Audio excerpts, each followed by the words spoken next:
So a couple moves are going to help ground you, get your mind and body working on a continuum, get you to reset your brain, get you to reset your mood. I'm going to start right now. You can follow along at home. You'll notice I'm not wearing any shoes. You notice I have a mat. It's kind of soft to allow for less pressure on your elbows when you go down to our plank. But if you want to take off your shoes, you have more ground support, please do so. Find a space where you can move your arms freely. And we're going to get started right now. The first move I call infinity, also known as a sideways figure eight or a lemniscate. What you're going to do is set your feet about shoulder width apart. That's your athletic starting point. Now you might say, well, how wide are my shoulders? Here's a little trick. What you can do is take a little jump. When you jump, maybe 3 times, your feet are naturally going to fall just below your hips. So take a little jump, set yourself, notice your feet are equidistant, toes and knees pointing in the same direction. That's your starting position. This first move, you're going to take your hands, take them down to your right pocket, take them up above your head and down to your left pocket and the other direction. So up and down. And once you find that nice rhythm, you're going to add a little figure eight action. So it's nice and fluid. And once you find that, your arms moving freely, you're going to add a pivot, right? So this move is something that my grandfather showed me. It really helps kind of calm your mind, center your energy. If you want to close your eyes while you're doing it, do so. So you'll notice my pivot happens, my knee is pointing in the same direction as my sternum, this direction. And then when I pivot back, I go this way. Then you'll create this beautiful flow, infinity, forces and light moving in opposite directions, future and past, and it really settles things down. You might even notice a little tingle in your shoulders. That's all right, just swing it out. Close your eyes, and you're going to be breathing. Let's take a moment to talk about breathing. Throughout the workout today, I'm going to talk about something called diaphragmatic breathing. That's when you breathe essentially through your belly, your diaphragm. So if I turn to my side here, when you think about a little kid laying on their back breathing, their stomach gets big, and then their stomach falls when they breathe. So put your hand right here on your belly. On a big inhale, your belly gets big. On the exhale, slow release. You let the air out. So big inhale, belly gets big. Exhale, slow release. Your movement always follows the speed of your breathing. So we don't want this adult shoulder shallow breathing where you go, that's not a true deep breath. You really want to encourage oxygen exchange, and that's with a really deep diaphragmatic breath. So let's go back to that move again. Hands at your hips, up and over, figure eight.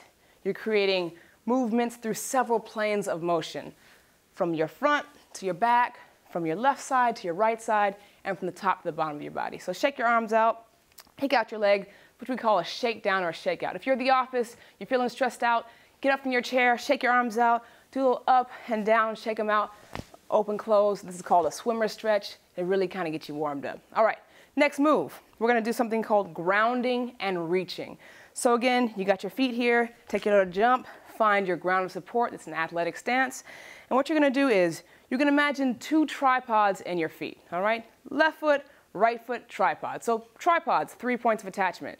In your tripod in your feet, you're going to have your big toe, your little toe, and your heel grounded. 3 points of attachment. Other foot, big toe, little toe, heel grounded. So find that position there.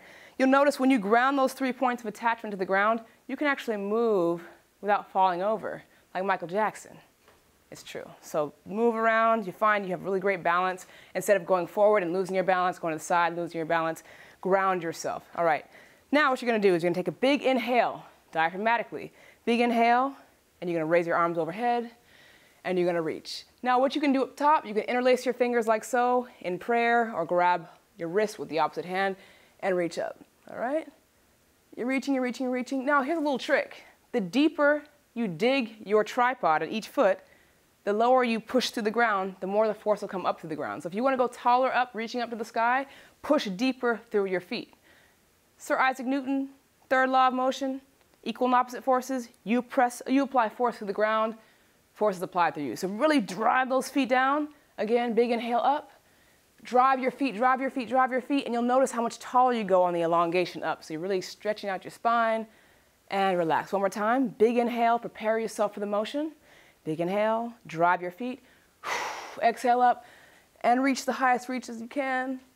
So far, third reach, and shake it out. A little shake down again, kick out those legs, kick out those arms.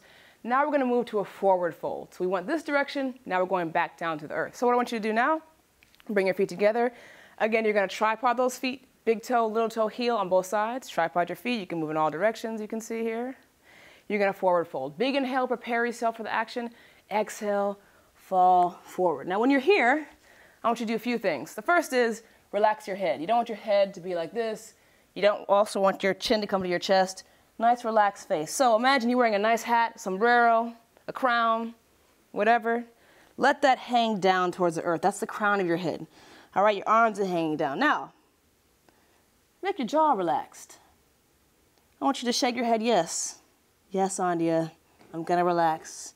Or no, I'm not gonna make any excuses. Shake your head out, close your eyes, and also you'll have a really slack jaw. So your jaw and face are so relaxed that you might even feel like you could slobber. I won't judge you. So just relax your face, relax your jaw, and then I want you to come back to standing, all right? Again, ground your feet, tripod both feet, big inhale. On the exhale, you release your forest.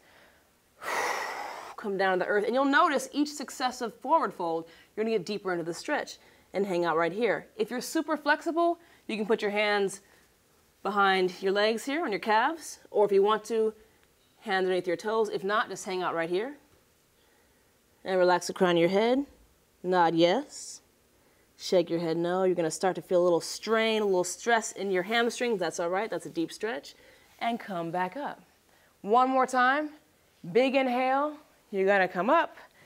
Exhale, fall forward. This time, if you want to, you can put one elbow in the other and you can slowly rock left and right. And you'll notice again, this is the deepest stretch yet. All right, and I'm gonna come back to you here. Next up, we're gonna do a nice deep squat. All right, so a lot of folks say, hey, you know, I can't squat, I got knee issues, I've got lower back issues, I've got hip issues. I'm gonna show you a few tricks that'll help you get deeper in the stretch. Why is this important for you? Those of you who are at your desks right now, you really wanna open up your hip girdle. You don't wanna be sitting in a desk like this all day.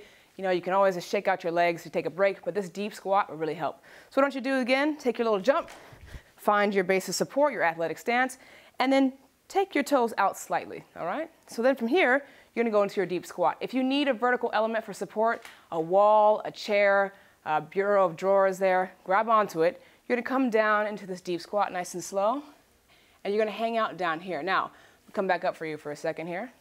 Take a big inhale to prepare yourself. Exhale into the move.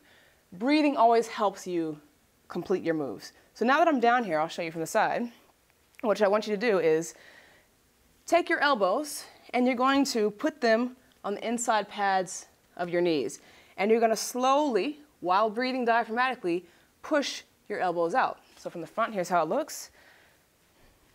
I'm gonna come into my squat, and I'm gonna extend the stretch by pushing against my elbows. Now you can interlace your hands like so. You can do a fist and a crescent like so. You can do two fists, and you can go that way. Now for those of you who need a little bit deeper stretch, here's something to try. You're gonna be in your squat. You can place your two palms down on the ground. Remember, equal and opposite forces, Sir Isaac Newton, law number 3. You're gonna push through your finger pads, and you're gonna come down and again press those elbows into the pads of your knees to create a deeper stretch. And for those of you who are yogic and you really wanna go really deep, you know what's next. We come up off the ground slightly, again pushing through the ground to maintain force and making sure to breathe. And come on down. So hang out here for a little bit longer. If you want to sway right and left, feel free to do that. That's fine too. A little trick though, a lot of folks can't really get into that deep squat and they think again it's their knees or their hips. Really it's about ankle mobility. So all your forces throughout the day are summated through your feet, right? So one way to open up your ankles and make them more flexible and strong is to do something called ankle rolls. So we're gonna roll our ankles round and round. You're gonna do this both on your right side and your left, clockwise and counterclockwise, round and round. You can do this while you're waiting at the bus stop, waiting at the bank, waiting in the sandwich shop, and the other foot as well. That ankle mobility will help you get deeper into that squat. That deeper squat will open up your hips and you're going a little bit better. Another thing you can do are toe raises. So you're gonna go up, and then the other direction as well, and up, and down. And again, that'll help with your depth of the squat. You'll notice folks on Instagram doing these pistol squats where they're on one leg. That's because they have great ankle mobility. All right, we're gonna move on. So now you're down in your squat. If you could, for me, come down into a traditional plank. What you're gonna do is this. If you need support, you can do a modified plank. I'll show you that momentarily. Come down to your elbows. You're gonna extend your body fully and lift your knees off the ground. The goal here is you wanna have one straight line from the top of the back of your head through your heels. If you need support, you're gonna come down to your knees. But again, the goal is to have one straight line. You don't wanna be arched, or you don't wanna be stuck up in the air like this or arched. So one straight line and come up. We're gonna hang out for here for 30 seconds. And a couple ways to make this plank a little bit easier. The first is separate your feet so they match the width of your elbows because you wanna have equal support in the bottom. Second, I want you to squeeze your glutes. That's here, your butt. I want you to squeeze your quads and your hamstrings. The tighter you can hold these muscles, the more secure, stable, and quiet your lower body will be, the easier you'll be able to hang out here, all right? Another thing you can do here is also cycle your breath. Again, focus on deep diaphragmatic breathing. I don't want you to hold your breath and seize things up. Keep breathing, and then close your eyes. You can count, you can do whatever works for you, but the goal again is to keep everything nice and sturdy. How much time we got? 10 more seconds for this plank. All right, if you need to make it a little bit more difficult, you can take your legs slowly off the ground like so. One after the other, opposite sides. You can take an arm off the ground. But again, the goal of this move is to keep things same length. It's an isometric move. You got 5 seconds left, and then you can come back up. Now, the last move of the day, to really calm your nerves, reset your intentions, is what yoga folks call child's pose. I call it, let's take a nap. All right, so what you're gonna do is come back onto your haunches. I want you to take your pinkies, they're gonna be down, thumbs are gonna be up. You're gonna reach out as far as you can while staying on your haunches. Thumbs up, pinkies down. And then I want you to take your head, either put it directly on the mat in front of you or just above, hovering. The goal here is to create a deep stretch, to center yourself, center your mind, settle your heart rate, and you're gonna push through your underarms and create a really nice stretch in your back. We're gonna hang out here for about, let's say 10 breaths, 10 deep diaphragmatic breaths. I'll count them out for you. Push, again, through your underarms and create that deep stretch across your back. Any stress you have while you're sitting at your desk typing or you're carrying your backpack will be alleviated when you open up this way. So again, you're here, pushing down through your pinkies. Maybe you close your eyes. 10 deep breaths right here, close your eyes. I'll count them out to you. And breathing in your child's pose. Big inhale, belly gets big. Exhale, belly gets flat. Slack jaw, your jaw's relaxed. You feel like you could slobber. 5 more breaths right here. Breathing. 3. And 2. Last one, stay down there for me. And for those last 10 seconds, what I want you to do is really think about what's one more thing you have to do today. It could be take out the trash.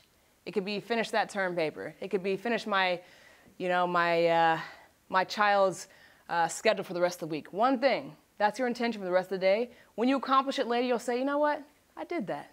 And all it took was some resetting moves, a gift to myself at the end of the day, beginning of my day, wherever you are in your day, and it'll be great. Thank you all for joining me today here at Health.